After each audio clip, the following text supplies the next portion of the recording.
Qu'est-ce qui peut mettre à genoux une compagnie aérienne cotée à 1 milliard d'euros? Ce n'est ni une attaque terroriste, ni une catastrophe naturelle, ni une panne mécanique généralisée. C'est le bruit sec, presque imperceptible, d'une paire de lunettes d'enfant qui se brise en deux. Ce son, à peine audible dans le bourdonnement d'une cabine d'avion, a déclenché une tempête si violente qu'elle a menacé de faire s'effondrer un empire. Voici l'histoire d'un acte de cruauté impulsive, d'une vengeance paternelle qui a mal tourné et d'une vérité terrifiante. Dans un monde interconnecté, une simple décision peut provoquer un cataclysme.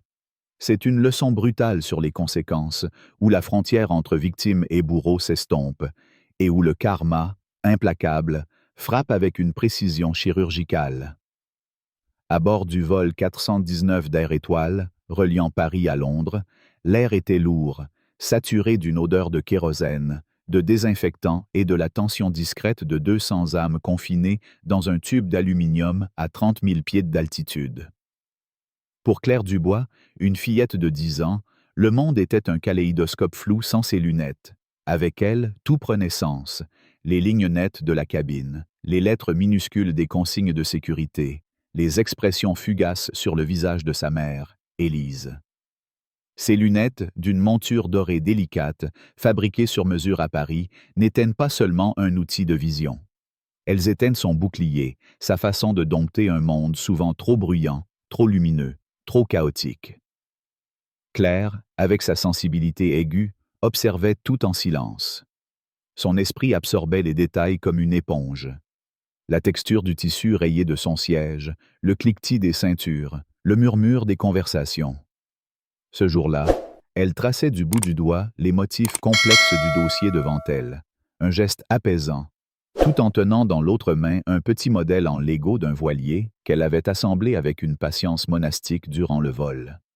Ce bateau, avec ses voiles minuscules et sa coque colorée, était son ancre dans cet environnement déroutant. À ses côtés, Élise, sa mère, feuilletait un magazine, son visage marqué par une élégance discrète mais fatiguée. Élise, ancienne avocate reconvertie en mère dévouée, incarnait cette politesse instinctive des Parisiens bien éduqués, toujours prête à apaiser les tensions avant qu'elles n'éclatent. Mais dans la rangée 14, une tempête se préparait, portée par une femme dont le badge indiquait Marianne Lefebvre.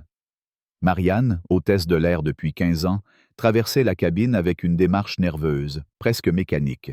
Sa bouche esquissait un sourire rouge carmin, mais ses yeux, sombres et cernés, trahissaient une âme au bord de la rupture. Ses yeux, qui scrutaient chaque passager sans jamais s'attarder, étaient ceux d'une femme poussée au-delà de ses limites, une corde tendue à l'extrême, vibrant d'une énergie prête à céder. Ce vol était son deuxième de la journée, un double service accepté pour payer les factures médicales de son fils, Louis, 8 ans, atteint d'une maladie rare qui rongeait ses poumons. La veille, Marianne avait reçu un appel dévastateur. L'assurance d'Air Étoile, une filiale de la compagnie, avait rejeté pour la 3e fois la demande de financement d'un traitement expérimental pour Louis. Ce matin-là, avant d'embarquer, une infirmière avait murmuré au téléphone que Louis avait fait une nouvelle crise respiratoire. Marianne, le cœur en lambeaux, avait enfilé son uniforme comme une armure, masquant son désespoir sous un vernis de professionnalisme. Mais ce vernis craquait.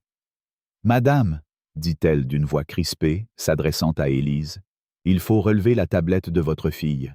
Nous préparons l'atterrissage. » Élise, toujours conciliante, acquiesça immédiatement. « Bien sûr, pardon. Claire, ma chérie, rangeons ça. » Mais Claire, absorbée par son voilier Lego, ne répondit pas tout de suite. Elle ajustait une minuscule voile, son front plissé par la concentration. « Juste une seconde, maman, » murmura-t-elle, sa voix douce mais déterminée. Elle voulait que tout soit parfait avant de ranger. Marianne, dont la patience s'effilochait comme un tissu usé, répéta, plus sèchement, « Il faut le faire maintenant. » Sans attendre, elle tendit la main, ses gestes brusques et impatients, et replia la tablette elle-même. Dans ce mouvement précipité, son avant-bras heurta le voilier de Claire. Le fragile assemblage glissa, tomba sur le sol de la cabine et se désintégra en une pluie de pièces colorées. Un hoquet échappa à Claire, un son de douleur pure, comme si une partie d'elle venait de se briser. « Mon bateau » murmura-t-elle, les yeux déjà humides. Marianne, exaspérée, lâcha. Ce n'est qu'un jouet, voyons. Sa voix était tranchante, dépourvue de la courtoisie qu'exigeait son métier. Pour Claire, ce n'était pas qu'un jouet.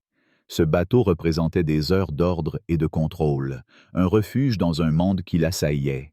« Vous l'avez cassé », répliqua-t-elle, sa voix tremblante mais chargée d'une indignation rare pour une enfant si réservée.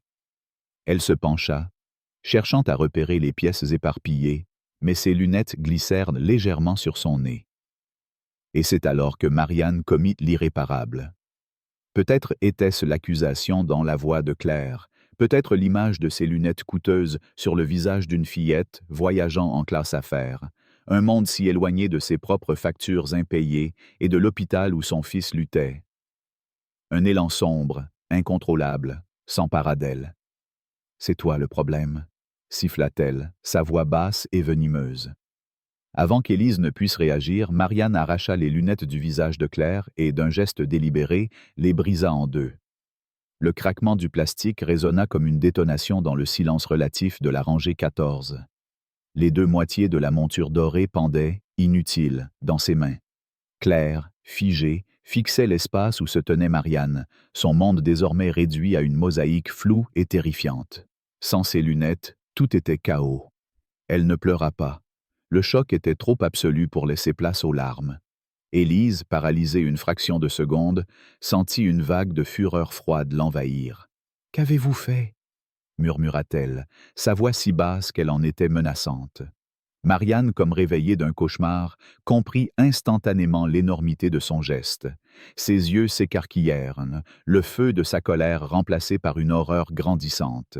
Elle lâcha les lunettes brisées sur la tablette comme si elle la brûlait. « Je...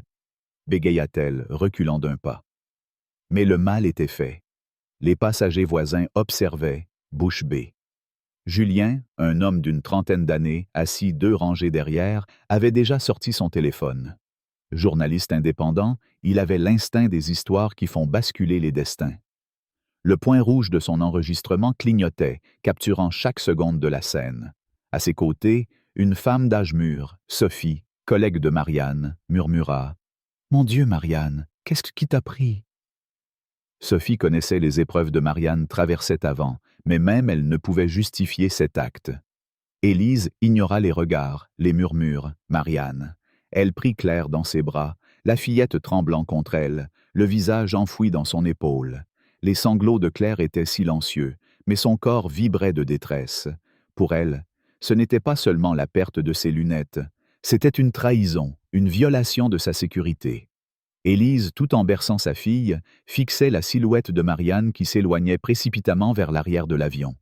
Son esprit, aiguisé par des années de plaidoirie, était déjà en train de calculer. Elle savait ce qu'elle allait faire dès que l'avion aurait atterri à Heathrow. Elle allait appeler Antoine, l'ex-mari, le père de Claire, un homme dont le pouvoir ne se mesurait pas en cris, mais en milliards d'euros et en connexions qui faisaient plier les puissants. Antoine Dubois n'était pas un homme ordinaire. PDG d'Énergie Lumière, un mastodonte de l'industrie énergétique française, il vivait dans un monde où les décisions se prenaient dans des bureaux vitrés surplombant la Seine, où un appel pouvait redessiner des marchés entiers. Son téléphone n'était pas un simple appareil, c'était une baguette magique, capable de convoquer des avocats, des investisseurs, des politiciens. Ce jour-là, il était dans son bureau du 16e arrondissement, un espace minimaliste où le verre et l'acier reflétaient sa vision d'un monde ordonné. Il analysait un projet d'extraction gazière en mer du Nord, un contrat de plusieurs milliards, lorsque son téléphone privé sonna. L'écran affichait « Élise ». Il décrocha immédiatement, sa voix passant de l'autorité froide à une chaleur réservée à sa famille. « Vous êtes arrivé? Comment va Claire? » De l'autre côté, un silence, puis un sanglot étouffé. Antoine se redressa, son instinct inalerté. « Élise, que se passe-t-il? » Élise, maîtrisant sa colère, raconta tout avec une clarté implacable. Le voilier Lego, la nervosité de l'hôtesse et enfin l'acte impardonnable. Le brisage délibéré des lunettes de Claire. Elle décrivit la détresse de leur fille, son incapacité à voir, le chaos qui avait remplacé son monde ordonné. Antoine écoutait, immobile, ses doigts serrant le bord de son bureau en acajou. La vue de Paris, avec ses toits d'ardoise et ses boulevards animés, s'effaça. Il n'y avait plus que l'image de Claire, sa petite fille sensible, plongée dans un monde flou par la cruauté d'une employée. Elle les a arrachés de son visage et les a cassés. Exprès, dit-il enfin, sa voix si basse qu'elle semblait surgir des profondeurs. Élise ajouta, la voix tremblante. Ils nous ont offert un bon d'achat de 200 €, Antoine, comme si c'était une valise égarée. L'insulte était grotesque, presque risible. Antoine ne rit pas. Il demanda à parler à Claire. « Papa » murmura-t-elle, sa voix si frêle qu'elle brisa le dernier rempart de sa retenue. « Ma petite étoile, » dit-il, forçant une douceur qu'il ne ressentait pas. « Je vais tout arranger. » Il promit des nouvelles lunettes, un rendez-vous immédiat avec l'opticien familial, et donna des instructions à Élise de rentrer directement à leur appartement de Mayfair. Il se chargerait du reste. Après avoir raccroché, Antoine resta immobile, fixant son téléphone. Sa rage n'était pas bruyante. C'était un feu glacial, un carburant raffiné qui alimentait ses décisions les plus redoutables. Il ne composa pas le numéro du service client d'Air Étoile. Il ouvrit ses contacts et sélectionna Philippe Moreau, PDG d'Air Étoile. Les deux hommes n'étaient pas amis, mais ils évoluaient dans le même écosystème de Titan industriel.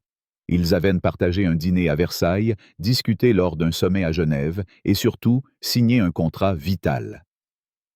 Énergie. Lumière fournissait le carburant pour toute la flotte européenne d'Air Étoile, un accord d'1 milliard d'euros par an, une artère vitale pour la compagnie. Philippe répondit au second appel, sa voix mielleuse. « Antoine, quel plaisir! J'ai lu un article sur votre projet en mer du Nord. Brillant. » Mais Antoine coupa court. « Philippe, j'ai un problème avec votre compagnie. » Il raconta les faits avec une précision chirurgicale, n'omettant rien. Le voilier détruit, les lunettes brisées, la détresse de sa fille. Quand il eut fini, le silence à l'autre bout était lourd.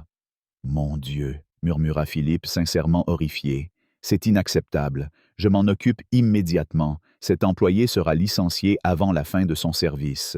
Nous ferons tout pour réparer. » Mais Antoine n'était pas apaisé. « Trop tard, » dit-il, sa voix un murmure glacial.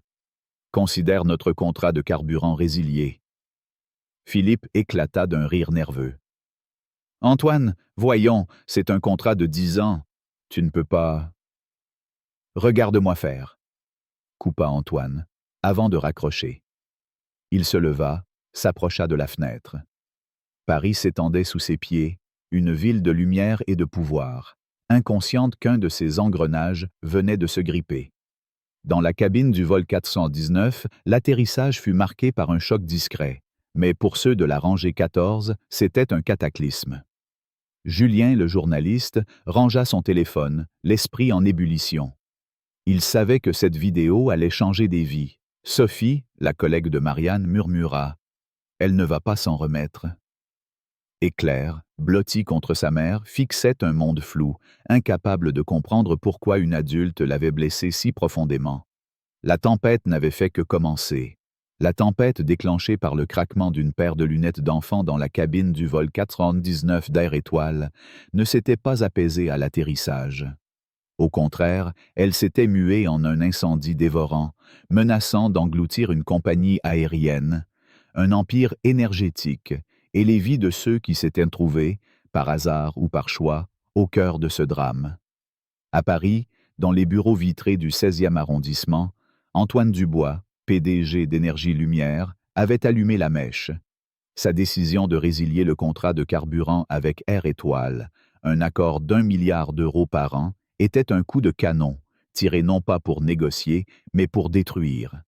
Pourtant, ce qu'il avait envisagé comme une justice rapide et implacable pour sa fille Claire allait se transformer en une guerre incontrôlable, où les flammes qu'il avait attisées menaçaient de le consumer lui-même. Ce chapitre est celui des conséquences, des empires qui vacillent, et d'une vérité qui émerge, brutale et inattendue, dans les cendres d'une vengeance paternelle. À Londres, dans les heures qui suivirent de l'atterrissage, la vidéo capturée par Julien, le journaliste indépendant assis 2 rangées derrière Claire, se répandit comme une traînée de poudre.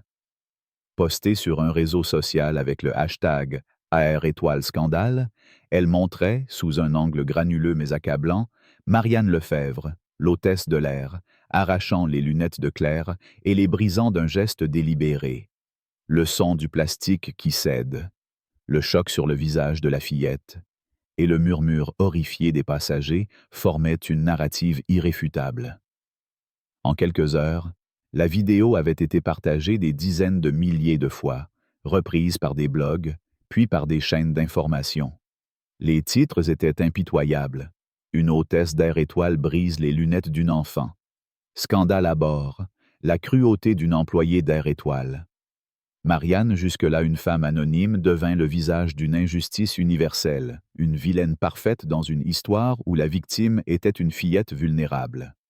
À l'aéroport de Heathrow, Marianne, escortée hors des zones sécurisées par un agent de sécurité, sentit le sol se dérober sous ses pieds.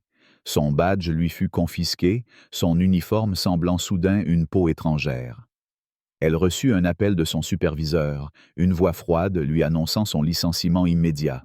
« Vous avez violé les valeurs fondamentales de notre compagnie », dit-il, avant d'ajouter, presque comme une formalité, qu'un communiqué serait publié. Marianne, hagarde, monta dans un taxi pour rentrer à son petit appartement de Clichy, dans la banlieue parisienne. Son téléphone vibrait sans cesse. Messages de collègues, notifications de réseaux sociaux, appels de numéros inconnus. Sophie, sa collègue et amie, lui envoya un lien vers un article de presse. La une montrait une capture d'écran de la vidéo, son visage figé dans un rictus de colère, à côté d'un titre assassin. Une hôtesse d'Air Étoile licenciée après un acte cruel envers une enfant. Les commentaires en ligne étaient un torrent de haine. On la traitait de monstre, de psychopathe, certains allant jusqu'à inventer des motifs racistes, supposant à tort que Claire était d'une autre origine. Marianne s'effondra sur son canapé, le monde tournoyant autour d'elle. La rage qui l'avait saisie dans l'avion s'était évaporée, remplacée par une honte viscérale et un effroi paralysant. Elle pensa à Louis, son fils de 8 ans, alité dans une chambre d'hôpital à Saint-Denis, son souffle fragile soutenu par une machine à oxygène. Ce travail, ce métier ingrat qu'elle exerçait avec un sourire forcé, était leur seule bouée de sauvetage. Ils payaient les factures médicales, les infirmières, les médicaments que l'assurance d'Air Étoile refusait de couvrir. Et en un instant de folie, elle avait tout jeté par la fenêtre. Pendant ce temps, à Paris, Antoine Dubois observait l'incendie qu'il avait déclenché avec une satisfaction froide. Dans son bureau, une immense télévision diffusait les chaînes financières, BFM Business, Bloomberg, CNBC. Les analystes discutaient déjà des rumeurs d'une rupture imminente entre Énergie Lumière et Air Étoile. Les actions de la compagnie aérienne cotée sous le nom commercial Étoile avaient chuté de 15% à l'ouverture de la bourse de Paris. Les traders, avec leur instinct de vautour, sentaient le sang. Antoine n'avait pas encore annoncé officiellement la résiliation du contrat, mais le bouche à oreille dans les cercles financiers était plus rapide qu'un communiqué de presse. Il avait donné à Philippe Moreau, PDG d'Air Étoile, un ultimatum de 72 heures pour trouver un nouveau fournisseur de carburant. Passé ce délai, les avions d'Air Étoile en Europe et en Amérique du Nord resteraient cloués au sol. Philippe, dans son bureau luxueux à Roissy, était en proie à la panique. Il arpentait la pièce, son téléphone collé à l'oreille, enchaînant les appels avec son directeur juridique, Bernard Lemoine, un homme connu pour son calme olympien. « Antoine bluffe, n'est-ce pas » demanda Philippe, sa voix tremblante. Bernard, après un long silence, répondit. « Légalement, c'est risqué, mais possible. Le contrat inclut une clause, la section 14C, sur l'intégrité de la marque et la moralité. L'équipe d'Antoine a insisté pour l'ajouter lors des dernières négociations. Nous pensions que c'était une protection standard, pour des cas extrêmes, comme un scandale de corruption. Mais il pourrait l'invoquer ici, en arguant que l'acte de Marianne, en tant que représentante de notre marque, constitue une faute morale grave. » Philippe s'arrêta net. « Une faute morale grave? Pour une paire de lunettes ?» Bernard soupira. « C'est interprétable. Nous pourrions contester en justice, mais cela prendrait des années. Et d'ici là, si Antoine coupe le carburant, nous sommes morts. Nos réserves sont minces, notre logistique repose sur un flux constant d'énergie-lumière. » Trouver un nouveau fournisseur en 72 heures? Impossible. La réalité s'abattit sur Philippe comme une chape de plomb. Air Étoile, avec sa flotte de 200 avions et ses 30 000 employés, était à la merci d'un homme dont la colère semblait inextinguible. Il tenta de rappeler Antoine, laissant des messages désespérés, proposant des compensations extravagantes, des vols gratuits à vie pour la famille Dubois, une donation à une association caritative, le remboursement intégral des frais médicaux. Mais Antoine restait silencieux, ses avocats se contentant d'envoyer une notification formelle de résiliation. À Clichy, Marianne, recluse dans son appartement, tentait de comprendre l'ampleur du désastre. Sa mère, Louise, une retraitée énergique de 65 ans, était arrivée pour la soutenir. Louise, ancienne infirmière, avait l'habitude des crises, mais même elle était déconcertée par la violence de la tempête médiatique. « Ma chérie, dit-elle, posant une main sur l'épaule de Marianne, tu as fait une erreur, mais tu n'es pas un monstre. Les gens finiront par comprendre. » Marianne secoua la tête, les yeux rivés sur son téléphone, où les notifications continuaient d'affluer. « Comprendre quoi, maman? » J'ai brisé les lunettes d'une petite fille. Devant tout le monde. Louise soupira, mais ne répondit pas. Elle savait que Marianne portait un fardeau plus lourd que la honte publique, la peur constante pour Louis, la frustration d'un système d'assurance qui semblait décidé à laisser son fils mourir.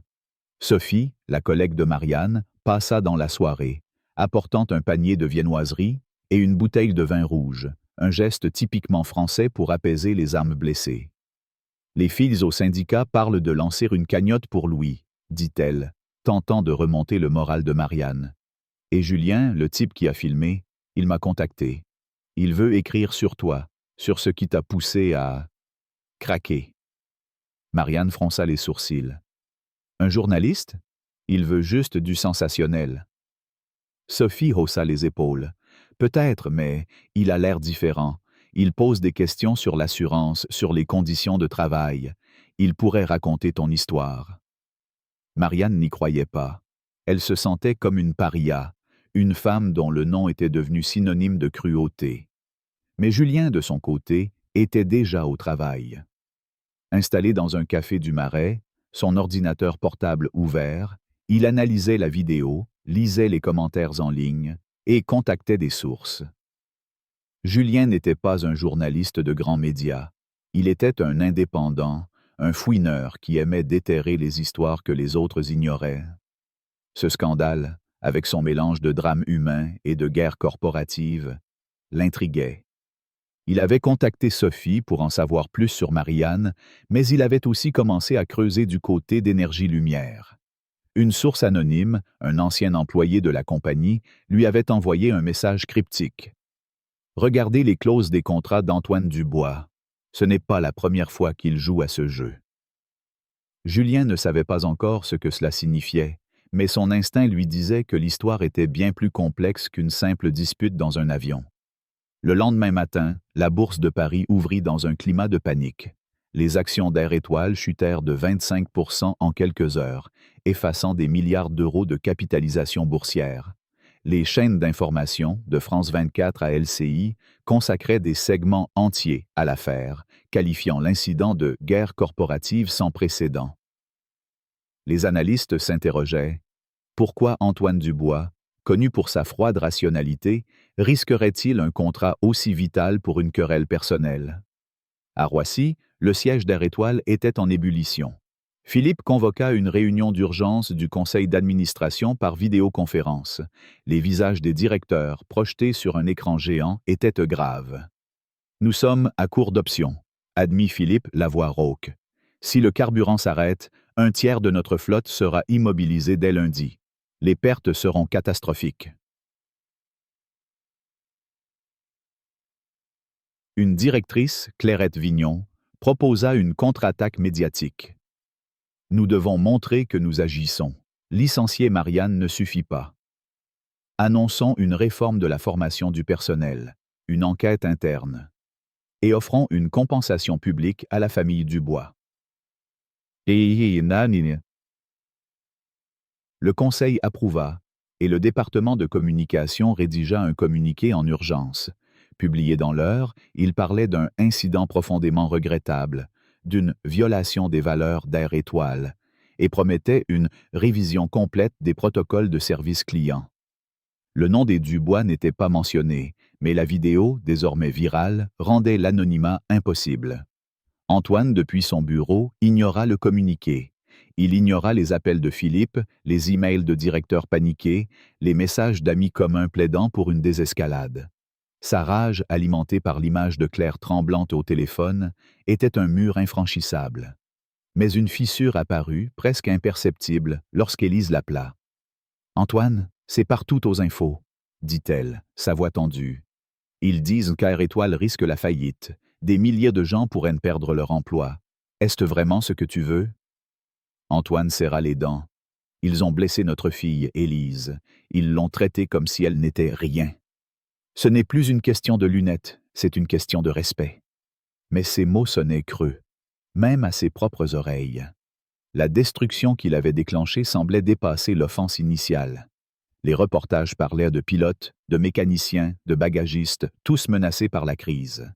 Les fonds de pension investis dans Air Étoile subissaient des pertes massives. Le chaos s'étendait, échappant à son contrôle. À Clichy, Marianne, soutenue par Louise et Sophie, tentait de reprendre pied. La cagnotte lancée par le syndicat pour Louis avait atteint 10 000 €, une goutte d'eau face aux frais médicaux, mais un signe d'espoir. Julien, après avoir parlé à Sophie, contacta un représentant syndical d'Air Étoile, puis un voisin de Marianne. Une image différente émergea, celle d'une femme sous une pression écrasante, une mère seule luttant pour sauver son fils.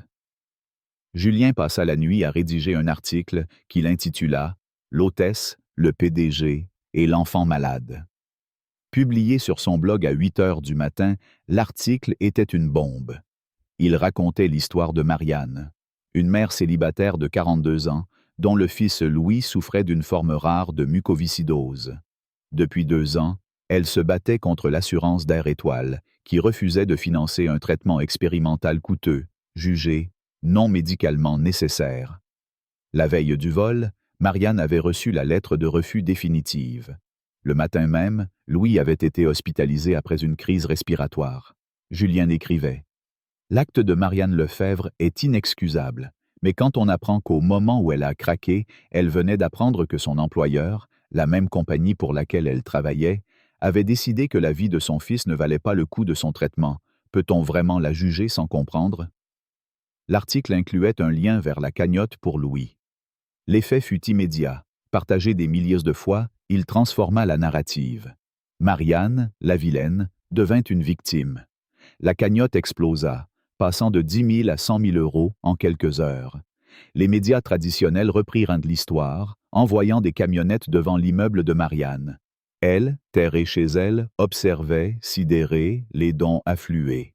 À midi, la cagnotte atteignait 500 000 €, assez pour financer la première phase du traitement de Louis. Mais l'article de Julien ne s'arrêtait pas à Marianne. Il posait une question troublante. Pourquoi Antoine Dubois, un homme connu pour sa prudence stratégique, avait-il réagi avec une telle violence? Julien révélait que son informateur anonyme, un hacker surnommé Ombre, avait fourni des extraits de contrats passés d'Énergie-Lumière. Ces documents suggéraient qu'Antoine avait déjà utilisé des clauses similaires à la section 14C pour forcer des partenaires à renégocier ou à se retirer, souvent sous des prétextes douteux. Était-ce une vengeance paternelle sincère ou une opportunité pour déstabiliser Air Étoile, peut-être pour favoriser un concurrent ou racheter des actifs à bas prix? Cette accusation, bien que spéculative, fit l'effet d'un second séisme. À Paris, Antoine, qui suivait les développements depuis son bureau, sentit le vent tourner. Les commentaires en ligne, qui l'avaient d'abord salué comme un père protecteur, devenaient venimeux. On le traitait d'oligarque, de tyran, un homme prêt à sacrifier des milliers d'emplois pour un caprice. Les réseaux sociaux, avec leur justice expéditive, commencèrent à fouiller dans l'histoire d'Énergie-Lumière. De vieux scandales refirent surface. Des fuites pétrolières en Méditerranée, des accusations de pression sur des syndicats, des contrats opaques dans des pays en développement. La clause d'intégrité de marque qu'Antoine avait invoquée contre Air Étoile était désormais utilisée pour questionner la moralité de son propre empire. Philippe, à Roissy, tenta une dernière manœuvre, Il envoya une lettre manuscrite à Antoine, livrée par coursier à son domicile parisien. « Antoine, écrivait-il, j'ai échoué, je m'excuse, j'ai licencié l'employé. Je t'ai offert tout ce que tu pouvais demander, mais ce que tu fais dépasse la justice. Tu menaces 30 000 familles. Je t'implore, pas pour moi, mais pour eux, de reconsidérer. Parlons. » Antoine lut la lettre, le visage impassible. Il pensa à Claire, à sa voix tremblante au téléphone. « Papa, je ne vois rien. » Il froissa la lettre et la jeta dans la cheminée, regardant les flammes la réduire en cendres. À Londres, Claire, équipée de nouvelles lunettes, était blottie dans l'appartement de Mayfair. Élise, inquiète, surveillait les informations. « Maman, » demanda Claire, tenant une tablette, « pourquoi tout le monde est en colère contre papa ?» Élise hésita, cherchant des mots simples. « C'est compliqué, ma chérie. Papa voulait te protéger, mais les choses sont allées trop loin. » Claire hocha la tête, mais ses yeux restaient fixés sur une image à l'écran. La cagnotte pour Louis, avec une photo du garçon souriant, un tuyau d'oxygène sous le nez. À Paris, Julien recevait un nouveau message d'ombre. Creusez plus loin. La section 14C n'est que la pointe de l'iceberg. L'incendie continuait de se propager, et les empires, jadis intouchables, vacillaient sous le poids de leurs propres armes. L'incendie allumé par un simple craquement de lunettes dans la cabine du vol 419 d'Air Étoile avait consumé des réputations, des carrières et des empires. Mais dans ces cendres, une vérité plus profonde émergeait, celle d'un karma insidieux qui ne se contentait pas de punir, mais obligeait chacun à se confronter à son propre reflet.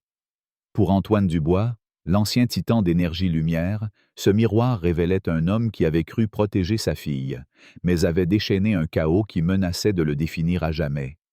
Pour Marianne Lefebvre, l'hôtesse brisée par son propre geste, c'était une chance de reconstruction, une rédemption forgée dans la compassion du monde. Et pour Air Étoile, c'était l'opportunité de renaître, transformé sous un nouveau nom et une nouvelle bannière. Ce chapitre est celui des comptes rendus, des excuses murmurées dans des cafés parisiens et d'une leçon apprise dans la douleur. Le pouvoir, lorsqu'il est mal utilisé, ne détruit pas seulement les autres, il se retourne contre celui qui le brandit. À Paris, les flammes de la crise continuaient de lécher les fondations d'Énergie-Lumière. L'article de Julien, le journaliste indépendant, avait renversé la narrative publique. Marianne, autrefois vilipendée, était devenue une figure de compassion, une mère célibataire luttant pour sauver son fils, Louis, d'une maladie cruelle. La cagnotte en ligne pour le traitement de Louis avait dépassé le 1 million d'euros, un miracle alimenté par des milliers d'inconnus touchés par son histoire. Les camionnettes des médias, garées devant l'immeuble de Marianne à Clichy, ne cherchaient plus à la condamner, mais à capturer son témoignage, celui d'une femme qui avait craqué sous une pression inhumaine. Marianne, soutenue par sa mère Louise et son amie Sophie, commençait à entrevoir une lueur d'espoir. Les fonds collectés avaient permis d'inscrire Louis dans un programme expérimental de thérapie génique à l'hôpital Necker. Les premiers résultats étaient prometteurs. Louis, à 10 ans, respirait mieux, son rire moins souvent interrompu par des quintes de toux. Mais Marianne savait que l'argent n'était qu'un outil.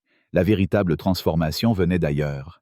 Elle avait trouvé une vocation, une voie qu'elle n'avait jamais eue en 15 ans à servir des plateaux repas à 30 000 pieds d'altitude.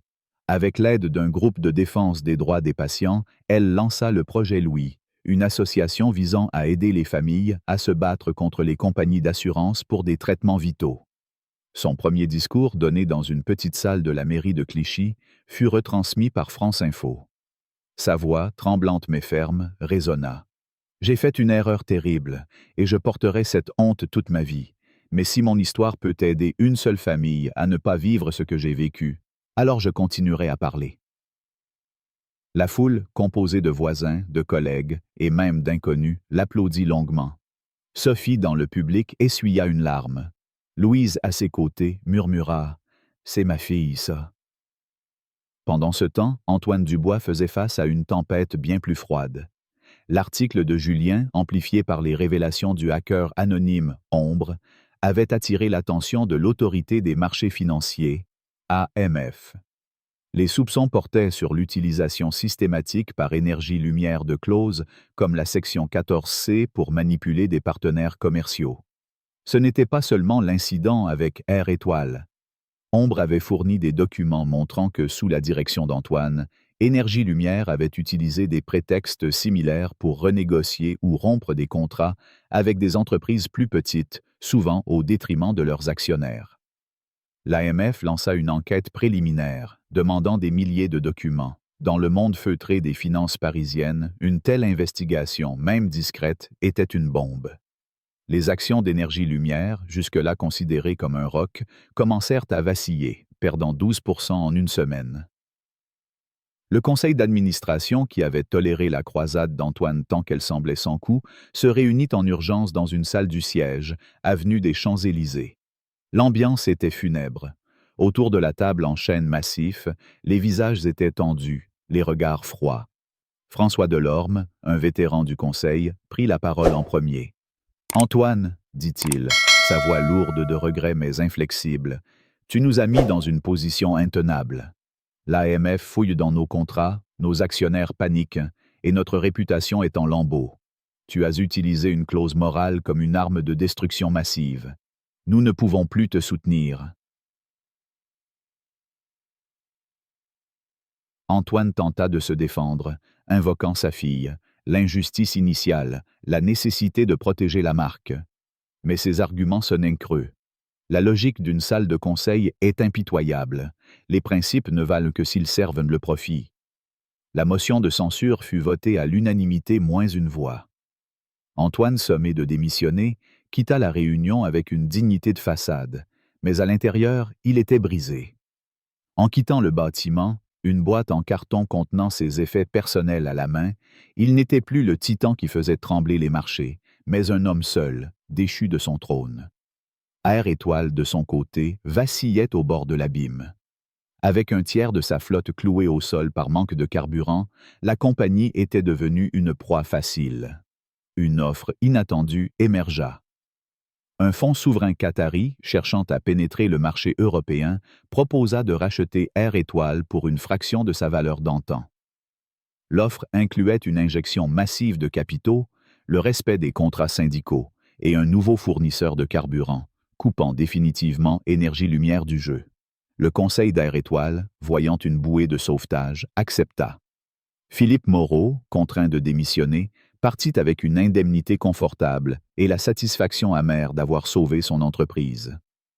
Air Étoile, rebaptisé Ciel d'Orient, renaquit sous une nouvelle direction, lançant une campagne de communication axée sur la compassion et le service, avec une initiative caritative pour les enfants malades. Ils versèrent à Marianne un règlement confidentiel pour clore sa plainte pour licenciement abusif, présenté comme un geste de justice réparatrice. Antoine, désormais exilé dans une maison de campagne en Normandie, loin des tours de verre de Paris, passait ses journées dans une introspection silencieuse. Sa fortune, immense, lui assurait une vie confortable, mais son pouvoir, son identité, s'étaient volatilisés. Il suivait de loin le travail de Marianne, lisant les articles sur le projet Louis, regardant les interviews où elle parlait avec une force qu'il n'avait pas soupçonnée. Une nuit, seul devant son ordinateur, il fit un don anonyme de 500 000 € à l'association, sans attendre de reconnaissance. Mais il savait que ce n'était pas assez. Il devait faire face à Marianne, non pas comme un PDG, mais comme un homme. Il contacta son avocat personnel et organisa une rencontre dans un café discret du quartier latin, un lieu où ni l'un ni l'autre ne risquait d'être reconnu. Marianne accepta, à contre-cœur. Lorsqu'elle entra dans le café, Antoine fut frappé par sa transformation. La femme épuisée, brisée, qu'il avait imaginée n'était plus là. À sa place se tenait une femme assurée, portant un tailleur simple mais élégant, ses yeux brillants d'une détermination nouvelle. Elle s'assit, croisa les bras et attendit. « Mademoiselle Lefebvre, » commença Antoine, sa voix basse mais claire. « Merci d'être venue. Je suis ici pour m'excuser. Ce que j'ai fait était impardonnable. J'ai utilisé mon pouvoir non pas pour protéger ma fille, mais pour infliger de la douleur. J'ai fait de vous une cible, j'ai mis votre fils en danger, et j'ai déclenché une vague de haine que personne ne devrait endurer. J'ai été un tyran, et je le regrette profondément. » Marianne l'écouta, son regard inébranlable. Elle ne vit pas le titan qu'elle avait craint, mais un homme diminué, confronté à son propre échec. Pendant longtemps, je vous ai haï, dit-elle lentement. Vous étiez une force abstraite, un symbole de tout ce qui m'écrasait. Vous avez presque détruit ma vie. Mais le monde a réagi, les gens m'ont soutenu, et aujourd'hui, mon fils va mieux. J'ai trouvé un but. Cela n'excuse pas ce que vous avez fait, ajouta-t-elle, le fixant intensément. Mais cela signifie que je ne suis pas brisé. J'ai reconstruit quelque chose de plus fort. Antoine hocha la tête, glissant 2 enveloppes sur la table. Celle-ci, dit-il, désignant la première, est une proposition de règlement pour votre plainte contre moi. La somme est importante, mais ce n'est pas ce qui compte. Il poussa la seconde enveloppe. Ceci est une proposition pour une fondation, financée anonymement par moi, pour soutenir le projet Louis à perpétuité. Mon nom n'y sera pas associé. Il ne s'agit pas de laver ma réputation, mais de construire quelque chose de bien à partir des ruines que j'ai créées. Marianne regarda les enveloppes, l'une représentant la fin d'un conflit, l'autre un avenir pour sa cause. Elle repoussa la première. « Je retirerai la plainte, dit-elle, une lueur de sourire dans les yeux. Mais le projet Louis acceptera votre don. Il est juste que votre colère devienne un héritage d'aide. » À Londres, Claire, désormais âgée de 12 ans, observait son père avec une prudence nouvelle. Les semaines qui avaient suivi le scandale l'avaient changé. Elle avait vu le visage de son père dans les journaux, entendu son nom associé à des mots comme « tyran » et « oligarque ». Un soir, dans leur appartement de Mayfair, elle s'approcha de lui, une tablette à la main affichant une photo de Louis, souriant dans un parc, sans son tuyau d'oxygène. « Papa ?» demanda-t-elle doucement. « C'est vrai que tu as aidé le petit garçon de l'hôtesse ?» Antoine, pris au dépourvu, hocha la tête. « J'essaie, ma chérie. » Claire, après un moment de silence, sortit une feuille de papier de son sac. C'était une lettre, écrite de sa main, adressée à Marianne. « Je voulais lui dire que je ne suis pas fâchée, » murmura-t-elle. « Elle a cassé mes lunettes, mais je sais qu'elle était triste. Je veux qu'elle sache que je vais bien. » Antoine lut la lettre, les mots simples et sincères d'une enfant qui comprenait mieux que lui ce que signifiait pardonner. Il sentit d'une boule dans sa gorge. « Je m'assurerai qu'elle la reçoive, » promit-il. Quelques jours plus tard, Marianne reçut la lettre, livrée par un coursier anonyme. En la lisant, elle pleura, non pas de honte, mais de soulagement. Ce geste, si petit, referma une plaie qu'elle portait encore. Elle répondit à Claire, une lettre manuscrite, promettant de venir la rencontrer un jour, si elle le voulait. Antoine, dans sa maison normande, passait ses soirées à lire, à marcher, à réfléchir. Il n'était plus l'homme qui faisait plier des empires, mais celui qui apprenait à vivre avec ses erreurs.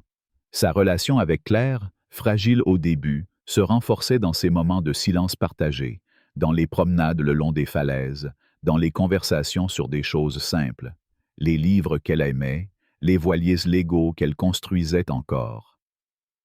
Un soir, assis près de la cheminée, il lui dit « J'ai cru que te protéger signifiait détruire ceux qui t'avaient fait du mal. J'avais tort. La vraie force, c'est d'admettre qu'on a échoué et de construire quelque chose de mieux. » Claire, blottie contre lui, murmura « Je suis fière de toi, papa. » Ces mots, plus précieux que tous les contrats qu'il avait signés, furent son véritable héritage. Ciel d'Orient, anciennement Air Étoile, prospéra sous sa nouvelle direction, devenant un symbole de renouveau. Marianne, à la tête du projet Louis, devint une figure respectée, invitée à l'Assemblée nationale pour témoigner sur les réformes de l'assurance maladie. Et Antoine, dans l'ombre, trouva une paix qu'il n'avait jamais connue dans les salles de conseil.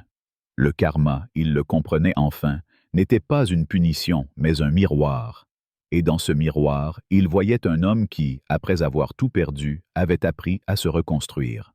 L'histoire des lunettes brisées n'est pas seulement un drame captivant, mais une parabole moderne qui nous invite à réfléchir sur la colère, le pouvoir, la rédemption et les conséquences imprévues de nos choix. Profondément ancrée dans une sensibilité française, où l'émotion et la raison s'entrelacent dans une quête d'équilibre et de justice, cette saga met en lumière les parcours d'Antoine Dubois, Marianne Lefebvre et Claire, révélant des vérités universelles qui résonnent avec les valeurs françaises. La passion pour la justice sociale, la méfiance envers les abus de pouvoir et la croyance en la possibilité d'une seconde chance. À travers cette histoire, nous sommes confrontés à nos propres comportements, à la manière dont nous réagissons face à l'injustice et à la façon dont nos actions, même motivées par l'amour ou la douleur, peuvent provoquer des tempêtes incontrôlables. Voici une réflexion approfondie sur les leçons tirées de ce récit et sur la manière de les appliquer dans nos vies, suivie d'un appel vibrant à partager cette histoire qui touche au cœur de ce qui nous rend humains. Le personnage d'Antoine Dubois incarne une colère paternelle que tout parent peut comprendre. Lorsque les lunettes de sa fille Claire sont brisées par Marianne, son instinct de protection se transforme en une croisade destructrice, visant à anéantir Air Étoile par la résiliation d'un contrat d'1 milliard d'euros. Dans la culture française, où l'on valorise la retenue et le débat raisonné, cette réaction excessive nous enseigne une leçon cruciale. La colère, même justifiée, peut devenir une arme à double tranchant. Antoine, en voulant défendre sa fille, a blessé des milliers de personnes, de Marianne aux employés de la compagnie aérienne. Cette dérive illustre un piège universel, la tentation de répondre à la douleur par une destruction plus grande encore. Dans nos vies quotidiennes, que ce soit face à une dispute familiale, une tension au travail ou un conflit en ligne, nous devons apprendre à canaliser nos émotions. Prendre une pause, un café dans un bistrot parisien, une promenade le long de la Seine, avant de réagir peut nous sauver de conséquences irréversibles. La colère d'Antoine nous rappelle que la justice ne se trouve pas dans la vengeance, mais dans des solutions mesurées, un principe cher à une société française qui privilégie le dialogue et la réflexion. Marianne Lefebvre, de son côté, est une figure tragique qui incarne la fragilité humaine sous une pression écrasante. Épuisée par un travail ingrat et terrifiée par la maladie de son fils Louis, elle commet un acte impardonnable en brisant les lunettes de Claire. Pourtant, son parcours vers la rédemption, porté par la compassion collective, reflète une valeur profondément française, la croyance en la possibilité de se relever après une chute. Dans une société où l'équilibre entre vie professionnelle et personnelle est un idéal, l'histoire de Marianne met en lumière les failles d'un système qui pousse les individus au bord de la rupture. Elle nous enseigne l'importance de l'empathie, une qualité valorisée dans les cercles sociaux français où l'on prend le temps d'écouter autour d'une table ou dans un salon littéraire.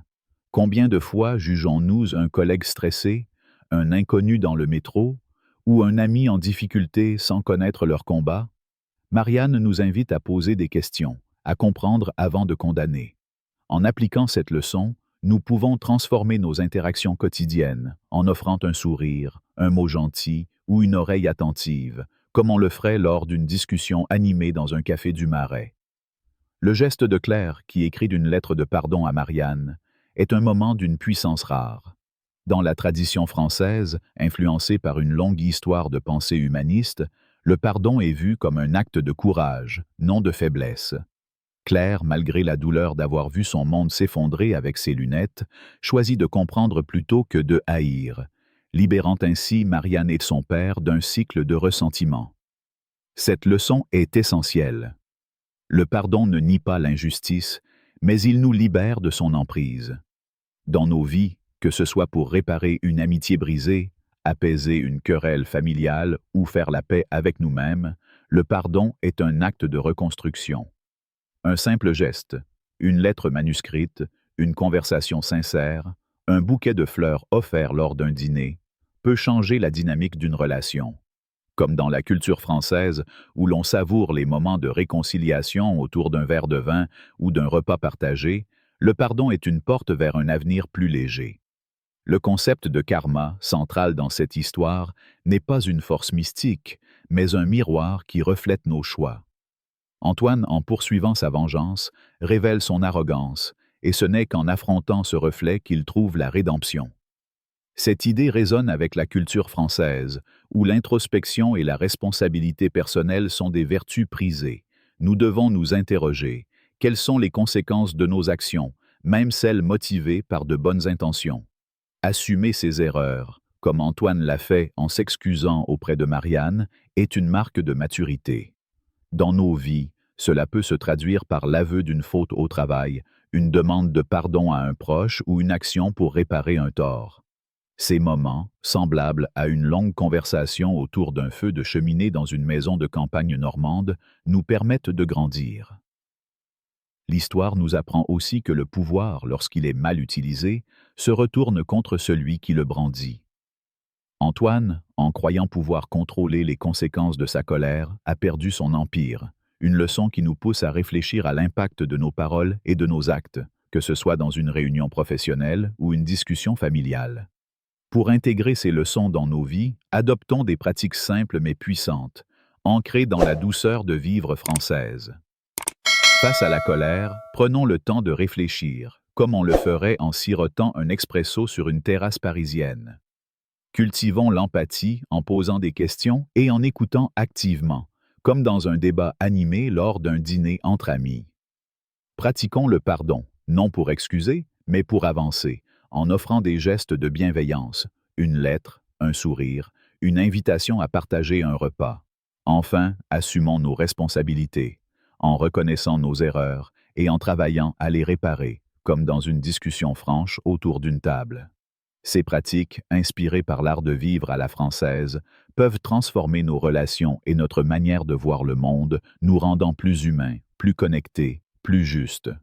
Cette histoire des lunettes brisées est un miroir tendu à chacun de nous, un rappel que nos choix façonnent non seulement notre destin, mais celui des autres.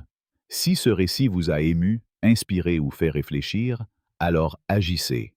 Cliquez sur « J'aime » pour soutenir les histoires qui touchent le cœur. Partagez cette vidéo avec un ami, un collègue ou un proche qui a besoin de ce message. Abonnez-vous à notre chaîne pour découvrir d'autres récits qui dévoilent les vérités cachées de notre monde. Et dans les commentaires, partagez vos pensées. La réaction d'Antoine était-elle justifiée? Marianne était-elle une victime ou une coupable? Exprimez-vous comme vous le feriez dans un bistrot parisien, où chaque voix enrichit la conversation. Ensemble, continuons à explorer les leçons de la vie, celles qui nous rendent meilleurs, plus sages et plus humains.